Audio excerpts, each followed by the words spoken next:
Buvo gražus pavakarys, visi buvome lauke.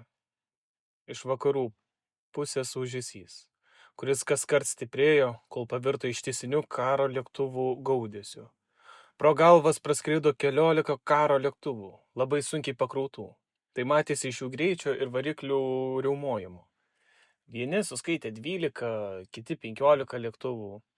Nuskrido Prienų kryptimi. Kažkaip ženklų nepastebėjome, ar dėl tamsos, ar iš susijaudinimo.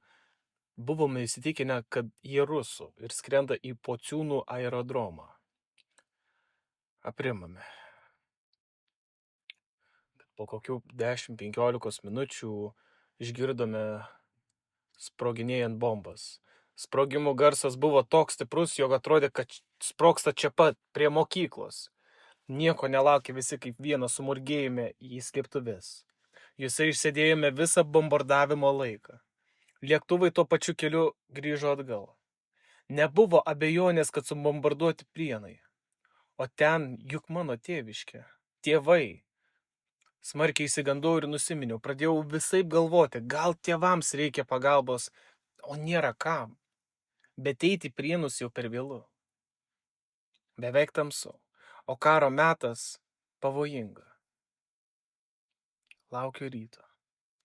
Bemiegė naktis švinta. Ir aš jau kelionėje. Kiek paėjęs sutinku kariškus sunkvežimius, o jų kėbuluose pilna sėdinčių ir gulinčių sužeistų kariškių, apibintuotų kruvinais raiščiais. Aš dar paspartinau žingsnį. Beveik ir čia pasiekiau Prienus. Pirmiausia, į Prienus, pas tėvus. Ačiū Dievui, visi sveiki gyvi. Ilgai neužtrunku suku į miestą. Iki Balbieriškio, Martišiaus ir Nemuno gatvių viskas tvarkoja. Bet toliau baisu. Namų nėra. Viskas ištaškyta, išdaužyta ir aplinkui išmėtyta. Sienojai, telefono stulpai, viskas. Kas dega, svyla ir rūksta. Aitrių dūmų kamuoliai veržėsi iš įvairių kampų griuvėsių. Vytauto, Balbieriškio ir dalis Nemuno gatvių nepraeinamos. Alaus bravoras sugriautas. Jaučiamas specifinis degančios mėsos kvapas. Aplinkui negyvos dvasios. Baisiai nejauku. Šaltas šiurpas taip ir bėga nugarą.